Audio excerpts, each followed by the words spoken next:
সুপ্রিয় দর্শক, আজ আমাদের মাঝে উপস্থিত রয়েছেন অভিনেত্রী জান্নাতুন তাজরি অরা।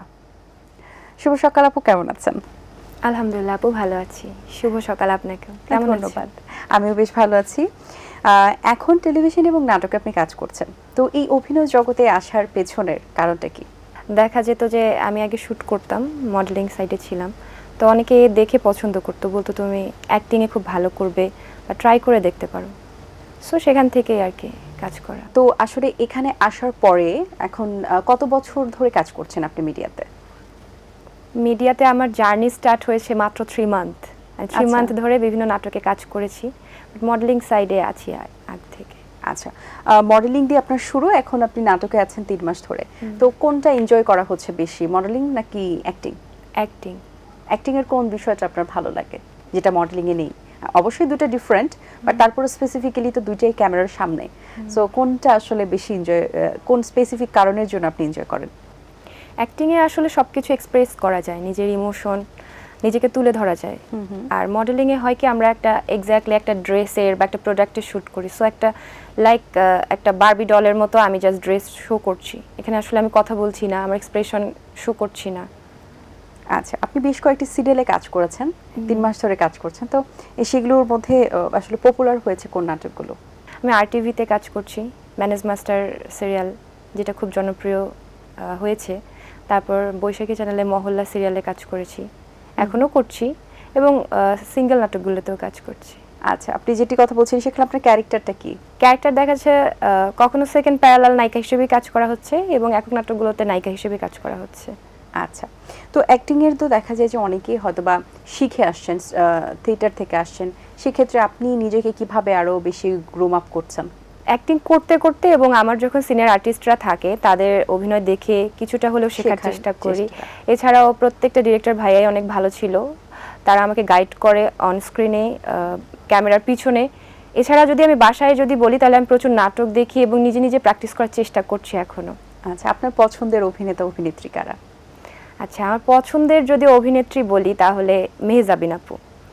সো তাকে যখন আমি দেখেছিলাম 2009 সালে, সে লাক্স চ্যানেলে সুপারস্টার হয়েছিল, তখন থেকে তার নাটক দেখতাম, খুব ভালো লাগতো। মনে হতো যে কখনো যদি আমিও সুযোগ পাই মেহজাবিন আপুর মতো হওয়ার চেষ্টা করব। আচ্ছা, আর অভিনেতা? অভিনেতা তো অনেককেই ভালো লাগে, তবে এই সময়কার ভালো লাগে বলতে ইরফান সাজ্জাদ ভাইয়াকে ভালো লাগে, ওনাকে। জোভান ভাই আছে এরকম অনেক আছে। আচ্ছা, তাদের সাথে কি কাজ করা হয়েছে? না, এখনো কাজ করা হয়নি। আচ্ছা আচ্ছা, তো কো আর্টিস্ট হিসেবে যদি কখনো অফার আসে, তাহলে আপনি কাকে আপনার কাছে সাপোজ সেই চাবিকাঠিটা আপনি অফার চুজ করতে পারবেন, তাহলে আপনি কাকে চুজ করবেন? অবশ্যই জোভান ভাইয়ের সাথে কাজ করতে চাইবো, যদিও বা আমি যেহেতু ক্যারিয়ারে নতুন, সো দেখা যায় যে ভাইয়ারা তো অনেক সিনিয়র, সাধারণত কাজ করা হয়ে ওঠে না। যদি ভাইয়া কখনো মানে রাজি হয়, তাহলে অবভিয়াসলি কাজ করবো জোভান ভাইয়ের সাথে। আচ্ছা, আপনি কাজ করার অফার পেলেন, কিন্তু আসলে তার নায়িকা হিসেবে না, তার বোনের ক্যারেক্টারে করবেন? না, আমি অলরেডি এখনো পেয়েছি এরকম। আচ্ছা, আরশ ভাইয়ের বোন বা জোভান ভাইয়ের বোন, সো আমি বোন ক্যারেক্টার করিনি, কজ আমার মনে হয়েছে যে আমি লিড করলে লিড করবো, না হলে দরকার নেই। আচ্ছা, এই যে অনেকে যখন শুরুতে আসলে শুরু করেন, তখন তারা কিন্তু কাজ ধরে রাখার জন্য বিভিন্ন ধরনের অফার, মানে কাজের অফারগুলো তারা অ্যাকসেপ্ট করেন এবং তারা কাজ করতে থাকেন। আপনি হয়তো বা অ্যাকসেপ্ট করেননি, সেক্ষেত্রে কি মনে হয়, মানে কেন আপনি অ্যাকসেপ্ট করেননি? যেটা অবশ্যই আমরা বুঝতে পারছি যে আসলে নায়িকার কারণে আপনি নায়িকার ফর্মে আপনি থাকতে চান, কিন্তু কাজেই যে হাতছাড়াটা করছেন, এটা মানে পরবর্তীতে কি আফসোস করবেন কিনা? কারণ আমি মনে করি যে সবকিছু তো আল্লাহ তাআলা কর্তৃক রিজিক আছে। যদি আমার ওই জায়গাটা রিজিকে থাকে, আজ না হোক কাল না হোক আগামী 5 বছর হোক, আমি ইনশাআল্লাহ ওই জায়গায় পৌঁছাবো। আচ্ছা, বেশ। আমরা জানি যে আপনি গানও গাইতে পারেন, তো আপনার কণ্ঠে আমরা একটা গান শুনতে চাই। খুব সুন্দর একটি গান গেয়েছেন, আপনার গানের গলা বেশ ভালো। তো ফিউচারে কি আসলে এরকম হবে যে আমরা আপনাকে মিউজিক ভিডিওতেও দেখতে পারবো নিজের গাওয়া গানে? অলরেডি আমি অফারও পেয়েছি এরকম, যে কম্পোজার যে থাকে ভাইয়া, তিনি বলেছে যে তুমি করতে পারো, তোমার কিছু গান নিজে করলা, দেন তুমি নিজে অভিনয় যেহেতু করছো, মিউজিক ভিডিওতে করতে পারো। সো দেখা যায় যে অফারই পাই। আমার অভিনয়ের ক্ষেত্রেও কিন্তু আমাকে নিজে আসতে হয়নি, মানুষ আমাকে খুঁজে নিয়েছে। সো গানের ক্ষেত্রেও তাই হচ্ছে। আচ্ছা, সো আগামীতে যদি সুযোগ থাকে যে কোনো একটা চুজ করতে, গান অথবা অভিনয়, আপনি কোনটা চুজ করবেন? অবভিয়াসলি অভিনয়। আচ্ছা, গান আসলে ভালো লাগার কারণে করা হয়। আচ্ছা আচ্ছা, প্রথম অফারটা আপনি কিভাবে পেয়েছিলেন কাজের, মডেলিং এ? ফার্স্ট মডেলিংয়ে হচ্ছে আমি প্রচুর শ্যুট করতাম, ছবি তুলতাম। সো দেখা যেত যে ফটোগ্রাফারদের কাছ থেকে হচ্ছে ইয়াটা আসা, ফার্স্ট অফারটা আসা হয়েছে। দেন আস্তে আস্তে আমি গ্রুমিং সেন্টারে ভর্তি হই। আমি আজরা মাহমুদ, খুব জনপ্রিয় একজন গ্রুমার, আপুর স্টুডেন্ট, ওনার কাছে পার্সোনালি শিখি, গ্রুম করি। এরপরেই তো এভাবেই লাইনে লাইনে কাজ করা। আচ্ছা, যদি ইন কেস আপনি মডেলিং এ যে ক্যারিয়ার শুরু করেছেন, যদি না মানে কাজ করা হতো বা সাপোজ কোনো আপনি সেভাবে সুবিধা করতে পারছেন, সেক্ষেত্রে আপনি আসলে কোন প্রফেশন চুজ করতেন? না, আমি অ্যাক্টিংয়েই আসতাম। আপনার গানের ট্যালেন্ট রয়েছে, আপনি মডেলিং করছেন, দেখতেও ভালো, আবার অ্যাক্টিংও করছেন, তো আপনার কি ডান্স স্কিলটা কেমন? এটা মোটামুটি ভালো। ভালো। আচ্ছা, আর কি কি গুণ রয়েছে আপনার যেটা হয়তো বা অনেকেই জানেন না? পেইন্টিং করতে পারি, গান গাইতে পারি, নাচতে পারি, কবিতা আবৃত্তি করতে পারি, এবং ইনস্ট্যান্ট যে কোনো গল্প লিখে ফেলতে পারি, লাইক স্ক্রিপ্টের মতো। আচ্ছা তাই, তাহলে আমাদের চায়ের চুমুক অনুষ্ঠানে এসেছেন, একটু আমাদের চায়ের চুমুক অনুষ্ঠানে একটা গল্প লিখে ফেলেন দেখি। চায়ের চুমুক এই যে প্রোগ্রামটা, এটা খুবই সুন্দর একটা প্রোগ্রাম। সকালে ঘুম থেকে উঠে যে কেউই এটা দেখার মতো একটা আনন্দদায়ক একটা অনুষ্ঠান, যদি সবাই দেখে। তো এখানে অনেক দেখলাম যে হেলথমূলক টিপস দেওয়া হয়, হেলথের জন্য টিপস দেওয়া হয়, বিউটির জন্য টিপস দেওয়া হয়, আমরা জীবনটাকে কীভাবে সুন্দর করে এগিয়ে নিয়ে যেতে পারি, পরিচালিত করতে পারি, তার জন্য সুন্দর সুন্দর টিপস দেওয়া হয়, এবং কিছু সুন্দর সুন্দর সেলিব্রিটিসরাও আসে। সো সব মিলিয়ে দারুণ। এবং আমাদের যে আপনি আমাদের সাথে যে হোস্ট রয়েছেন আপু, সেও অনেক সুন্দর মাশাআল্লাহ। তো তার সাথে কথা বলতে পেরে সকাল সকাল আসলে সবারই অনেক ভালো লাগবে। তো অবশ্যই দর্শক বৃন্দরা যেন এটা দেখে, এটাই। থ্যাংক ইউ, ভালো ছিল আসলে গল্প। আরেকটু মানে এখানে কোনো ক্যারেক্টার থাকলে মনে আরো বেশি ভালো হতো, ক্যারেক্টার থাকলে মনে আপনার জন্য আরো ইজি হয়ে যেত।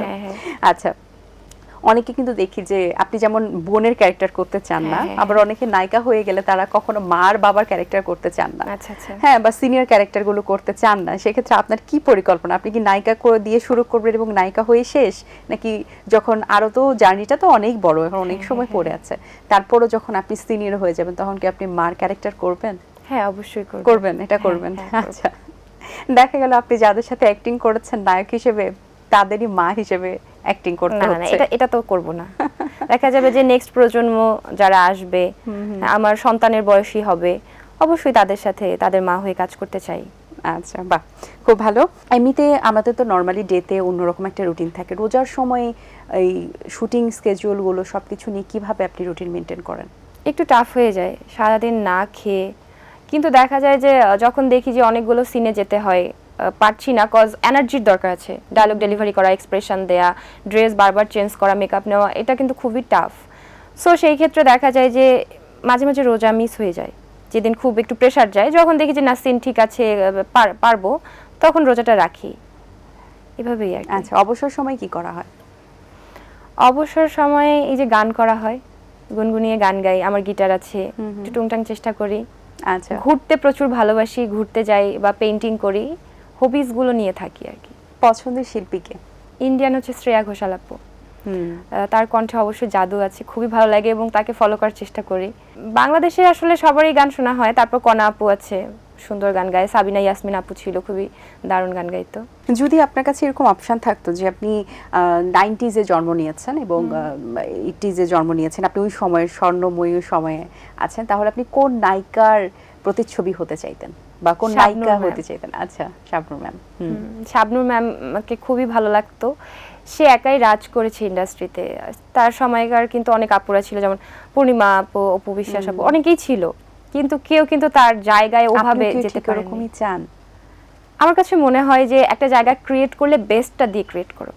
ক্লাসে যদি রেজাল্ট ভালো করতে চাও তবে এক রোল করো, সো ইন্ডাস্ট্রিতে যদি নায়িকা হতে চাও 1 নম্বর নায়িকা হও, হ্যাঁ তুমি রাজ করো। সো এটাই ইচ্ছা, দেখা যাচ্ছে। আচ্ছা, সেক্ষেত্রে তো অনেক কিছু স্যাক্রিফাইস করতে হয়, পরিবারকে সময় দেওয়া যায় না একদমই, প্রচন্ড কাজ, নিজের হেলথেরও যত্ন নেওয়া যায় না, একটু সময় পেলে নিজে একটু যে আসলে শান্তির একটু ঘুম দিব, ঘুমটাও মিস হয়ে যায়। তো এই স্যাক্রিফাইসগুলো করার জন্য রেডি?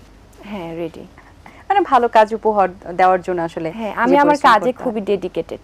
বাহ, খুব ভালো। এবং আমার স্বপ্ন আমাকে ঘুমাতে দেয় না। আমার কাছে মনে হয় যে আমি এখনো দেখি এই সময়কার যারা ভালো অভিনয় করছে, যেমন তটিনী আপু, সে কিন্তু অলরেডি রাজত্ব করছে। অন্যান্য অনেক নায়িকা আছে, বাট তার মতো কাজ কিন্তু কেউ করছে না, বা তার মতো সেই জনপ্রিয়তাটা এখনো কারো হয়নি। তো সে ভালো করছে, তার কাছেও শিখছি, দেখি তার নাটকগুলো, বেশিরভাগ সময় তার নাটক দেখি। তারপর নিহা আপু আছে, সে আছে, কেয়া পায়েল আপু আছে। সো দেখা যায় যে তাদের নাটকগুলো দেখছি, শেখার চেষ্টা করছি, ভবিষ্যতে দেখা যাক তাদের মতো হতে পারি কিনা। না, ভালো, সকলেই কিন্তু করছেন, বেশ সবাই কিন্তু জমিয়ে কাজ করছেন। হ্যাঁ। এবার ঈদেরও কিন্তু বেশ আয়োজনগুলো আছে। তো ঈদকে ঘিরে স্পেশালি আর কোনো কাজ করা হয়েছে কিনা? হ্যাঁ, বিটিভিতে একটা কাজ করেছি, তারপরে রিসেন্ট একটা নাটক শেষ করে আসলাম, করেছি কয়েকটা প্রজেক্টের কাজ। আচ্ছা, সেগুলো আমরা ঈদে দেখতে পারবো। হ্যাঁ, ইনশাআল্লাহ। ওকে, অসংখ্য ধন্যবাদ আপু আপনাকে, ভালো লেগেছে কথা বলে, অনেক শুভকামনা রইল আপনার জন্য, আপনার আগামী কাজগুলোর জন্য। ভালো থাকবেন। আপনিও ভালো থাকবেন আপু, থ্যাংক ইউ।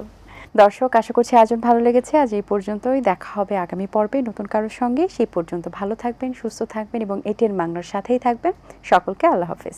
দিন আসে দিন যায়, সময়টা চলে যায়, তবু আছি এই বেশ ভালো। জীবনটা রঙময়, যেভাবেই হওয়া চাই, নয় কভু সাদা কালো। এই আশাতে স্বপ্ন ভাসে, সুখ হাসে চোখে মুখে, চায়ের চুমুকে, চায়ের চুমুকে।